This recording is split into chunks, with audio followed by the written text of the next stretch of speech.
Hey, hello and welcome to a special EVs and Beyond panel. We've arranged some great guests today to discuss the news from yesterday's Tesla Battery Day. Now, joining us is Aaron Gillen from YHI Energy, Tom Parker from ChargeNet, and Mark Gilbert from Drive Electric. Thanks for joining us, everyone. Thanks for having us, Richard. Thank you. Now, if I can quickly summarize the announcements from yesterday, firstly, Tesla has confirmed the development of a new tabless battery. We'll go into that in a little bit. That they'll begin building in-house in a few years' time, which is a big departure from what they're doing now using Panasonic cells in their vehicles. Their batteries are reportedly 6 times more powerful and will increase range by 16%. Importantly, Elon Musk says his batteries will help bring the technology close to price parity with ICE vehicles. And that's a really big statement. Tesla will also build its own cathodes. And in that process, they claim they will make them 76% cheaper. And also they will be removing cobalt, which is a mineral which has been mined in some controversial ways. I think it's a little bit of an understatement, from that as well. All this comes together in the fact that Elon is now claiming that in a few years' time, he hasn't actually put a time limit on it this time, that they will be able to build a US $25,000 Tesla. They said he's claimed that before, but with this new battery technology, will he actually be able to do that? So let's start off on the batteries, Tom. What on earth is a tabless battery? I mean, what's the big advantage? So Tesla have used cylindrical cells. They look like AA batteries, but bigger. And inside the cell is something that they're calling a tab, and they made a new design for the cell without the tab. So inside the cell is a big long roll of the anode and the cathode plates and a separator keeping them apart. They call that thing the jelly roll. And so the chemistry happens between the two, the anode and the cathode. And you want as much surface area as possible. So they take very thin material and they roll it up into a bit like a toilet roll, and they stuff it inside the cell. But of course, it's not just chemistry. There has to be electricity going in and out of the plates. So they put a tab, so a sort of a flat wire on the anode and on the cathode, and one comes out the top and the other one comes out the bottom, and they weld those onto the cell. So one onto the body of the cell and one onto the end of the cell to make the two connections. And the problem with that is that if you've got a big cell, a large diameter, the middle of the cell is very far from the outside, and it's electrically and thermally insulated by the separator. And so the tab is going into the middle of the roll, and all of the electricity has to go around and around and around and around the coil, the roll of anode and cathode, to get to the tab before it can get out. And the heat has to go through the separator, or the same way the electricity does. And so what Tesla have done is they've worked out how to get the end of the anode to stick out the top of the jelly roll and the end of the cathode to stick out the bottom, and weld that all together. And so now the electricity only has to go sideways along the length of the cell instead of around and around this big roll. They said it was 1 meter long. So you can imagine that you've got this thin, very, very thin, long, wide roll of material, and the electricity has to go 1/2 meter to the middle to get to the tab and then out. And so there's a lot of resistance there, both thermally and electrically. It just makes them a heck of a lot more efficient getting rid of that and having that kind of simple linear setup. Yes, and the big advantage for Tesla is it allows them to use a bigger cell. If you saw in their video, there's a hole in the middle because you can't wind it with a very small diameter. You can't fill up the very middle, and then the volume to surface area, the can grows with the square of the size, whereas the volume, the amount of material you can fit inside, grows with the cube. So the bigger you can make the cell, the more stuff you can fit inside it compared to the can, which doesn't do anything for you apart from make the battery work. So that's where they get that 16% increase in range, is by getting a bigger cell. But if you've got a bigger cell, you can't get as much power out of it because the electricity has to go a longer distance through the jelly roll. And also it overheats because it has to go through a longer distance through all the separators. Are they really 6 times more powerful? No. So what's the mass that Tesla's claiming that? So you have to look at what they're comparing. So they're comparing their old cell with their new cell. So the new cell is 6 times more powerful than the old cell, but it's also bigger. So it's got 5 times the energy and 6 times the power. That's the key difference. So your 100 kilowatt hour battery is made of a smaller number of cells, 5 times fewer cells. And then it produces 20% more power because each of those cells has 6 times the power, not 5 times the power. Right. So they get 16% more range because mechanically you can fit more in when you use bigger cells, and then you get more power, even though they've done that because this tabless construction has connected the plates sideways to the cell rather than lengthwise. Gotcha. Now, Aaron, what's your take on the new batteries? I understand the process of making them is also a lot more cleaner. I mean, how important is that?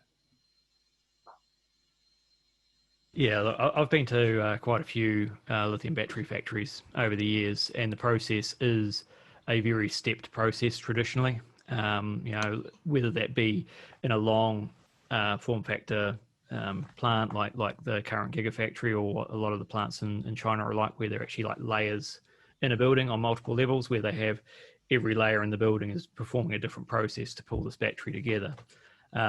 So what Tesla's done, they've done 2 things. They've simplified that process a lot. So there is basically material coming off one line straight onto the other line with a lot less processing in between.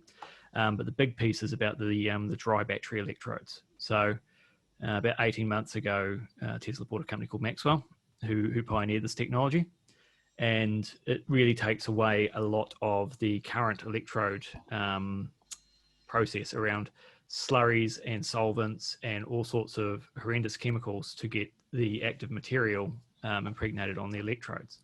So by doing this dry, they've removed a lot of environmental issues, which are not necessarily an issue in other plants because they have scrubbers and other things getting rid of those chemicals from the slurries. But of course, getting rid of all those chemicals from a slurry takes up more plant space. It takes up more energy. It makes the whole process longer. So this is really where I think one of the key parts of this announcement is the fact they've actually managed to shrink their production line significantly by using this new process. Now, keep in mind, it's still only proof of concept. There's a clear path to scale it, but they certainly haven't scaled it yet. Now, you guys are a fairly big charging infrastructure. You manufacture charging equipment. Have you guys had any look yet as to whether these batteries will charge any differently than the current formulation of battery? Well, I mean, and Tom touched on this as well, is that the power density and energy density has gone up, which is great, but we haven't had great information about the battery. But on some of the charts we've looked at, the batteries are actually going to charge a little bit slower than the same capacity in smaller cells. But of course, we can pack more cells into the same space. So it'll be interesting to see how it pans out in actual charging speeds in real life. But of course, as the batteries get bigger, the charging speeds are going to naturally increase anyway. Now, you go sit into a pub and get into a debate with some guy about EVs, and he goes, well, I read somewhere that these things are using cobalt mined by children in the middle of nowhere. How big of a deal from both a technical perspective and Mark, you may want to come on the latter part, a marketing, an image perspective, is getting that cobalt out of the batteries? So, I mean, this is one of those really interesting discussions we often have. Cobalt is a tricky mineral. It is mined in the Congo. There are ethics issues in mining it, but the process they have gone down with a heavy nickel based element in there is also not the greatest. There are very few nickel mining operations in the world which are clean, and nickel mining does contribute a lot to pollution and other environmental issues. So it's not the be all and end all by moving this process, but it has eliminated some human rights issues.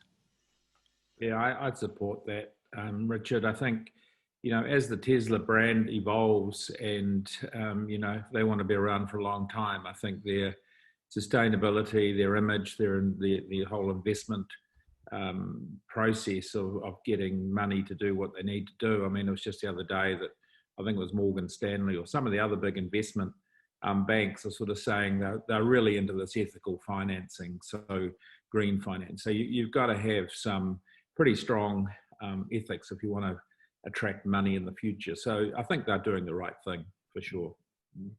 Well, I guess there's funds out there that simply won't invest in businesses that are attached to that kind of thing, aren't there? Correct. Yeah.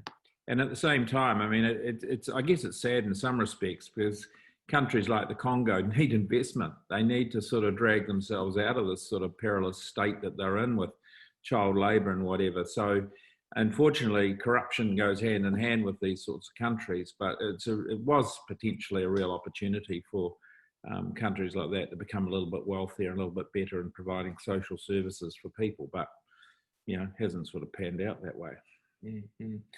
Now, of course, the big thing here is that there's been indications that this new methodology for battery production could lower the cost of production to the point where we started to see we'll get close to price parity with ICE vehicles. I mean, does everyone here believe that that is true, or do we still think this may not be quite the technology that gets us over the line? I think it'll help. I mean, the price parity has been signalled for quite some time, just not by Tesla perhaps as much as others. But if you stay in touch with Bloomberg, New Energy Finance and others, they're sort of predicting, the year 2025 is sort of thrown up as the year when there'll be the crossover. Whether that happens or not, who knows? But doing these sorts of things, and Elon does sort of try to deliver on what he states. So if he says we can achieve better pricing, he will. He'll know he can. And I think the lower the price, I mean, New Zealand is really a price market. We all know that in the car game, Richard.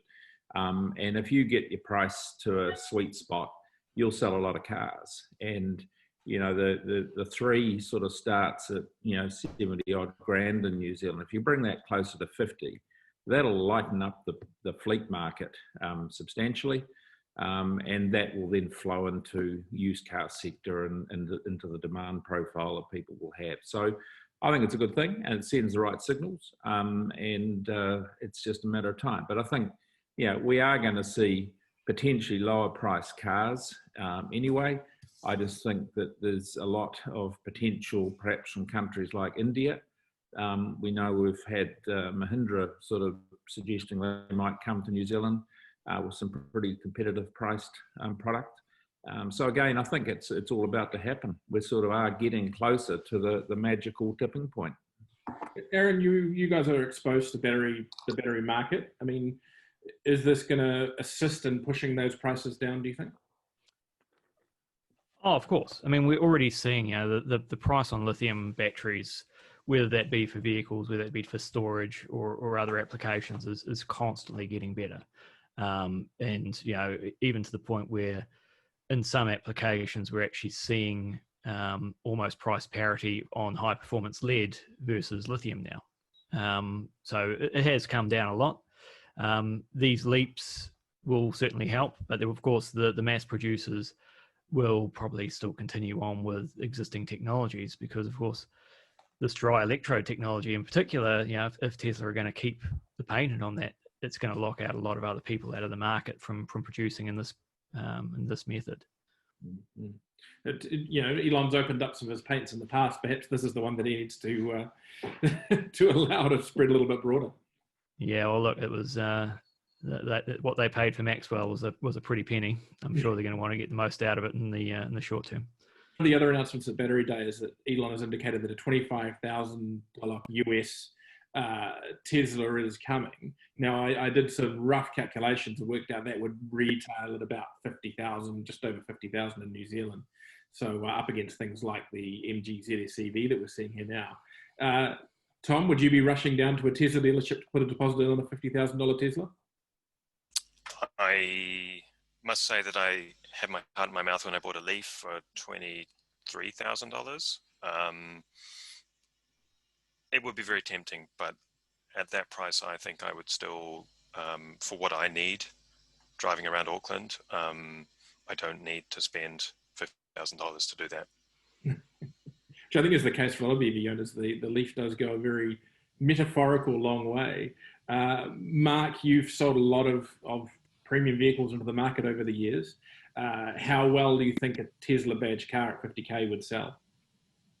I think it'll sell very well. I mean, you've seen a lot of the car brands, and they went quite high in the price. Prices were going up quite high into the stratosphere, and then they started building, like BMW and Mercedes and Audi started producing a lot of smaller cars because they need the volume base to sort of stay in the game.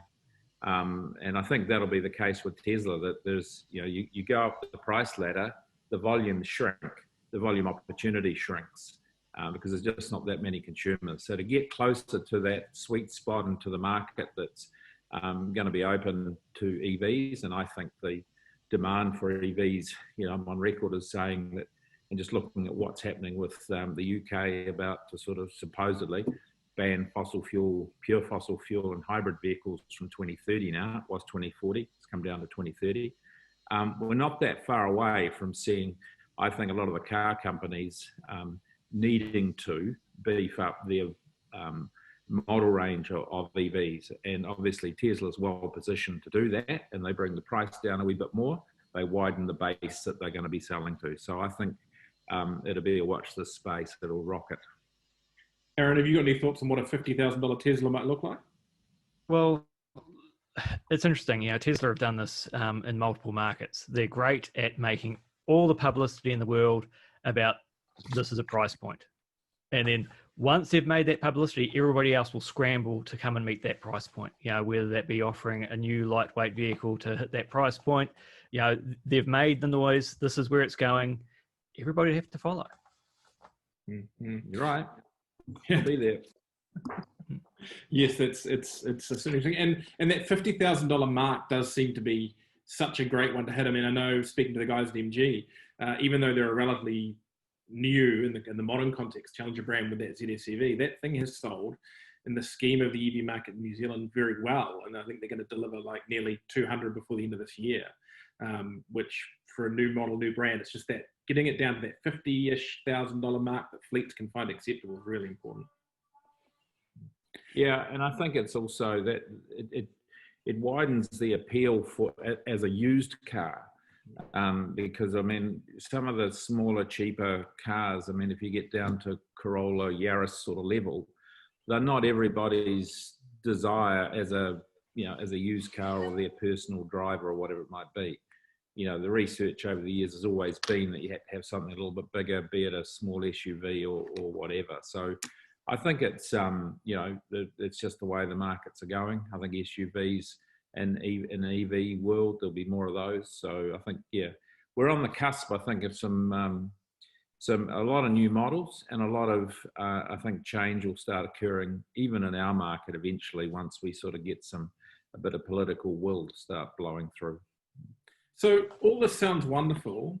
Then why if I go and look at my Tesla share, is it down about $50 since the announcement? Why has the market reacted so badly to this announcement? Aaron, have you got any thoughts? Yeah, well, I think this is where the Tesla marketing machines, bit them in the ass, really. They made all this hype around Battery Day, and everybody was expecting something absolutely game-changing, and it's going to change the world. But it really was an iterative change. They haven't made, in the scheme of the hype that was around it, enough of an improvement. They should have come in with a much lower hype on this one. Were you expecting more, Tom? I try to insulate myself from the hype machine as much as possible. So I was actually pretty impressed with what they delivered. I'm impressed that they've got sort of a large number and diverse set of improvements. I don't think they'll land them all in the timelines they think, but they'll certainly land quite a few of them. So it's a pretty solid program of work they're definitely going to have quite a lot of improvements over the next couple of years as those come in. It's not like they've got an announcement of one giant improvement. It's a series of iterative improvements that build on top of each other. And so I think I'm really impressed. And yeah, it's overhyped, but if you're not looking at the hype, then it looks great. Yeah, look, I'd endorse that. I think, everyone's, a lot of the, I guess, people that, when Elon goes on stage, you're expecting a lot of new models, or at least one new out from outer space sort of new model. But I think this was more about a lot of the production and the process story behind Tesla. And it was really good to get a better understanding of it. So, you guys have talked a lot about the science of the battery and all those sorts of things. And these are step changes. It's a bit like in ICE terms, we always used to get excited. New model, go further on a litre of fuel, it'll use less fuel ultimately. And these are all quite exciting things when you're launching new cars. Now, this is the same sort of thing, but packaged up in different language. So we've got to learn to start getting a little bit excited about these iterative steps. And I think one of the things I pulled out of it too was the fact that, they're refining the way that the battery is integrated into the body of the car. So the manufacturing process has changed, which is also going to make the car sort of stiffer and therefore possibly a better drive and how it corners and all these sorts of things. So there's a lot in there, and you can't underestimate the investment that's gone into sort of creating that type of manufacturing change, and that'll also yield some of the savings that they'll get in the future. So I think it's, they're working pretty hard, just not on beautiful new models, but also on optimizing the way they're building vehicles, which I think is a good thing to see. Look, a great discussion here this morning. Thanks for joining us, everyone. That's Mark Gilbert of Drive Electric, Aaron Gillen of YHI, and Tom Parker from ChargeNet. Thanks for joining us.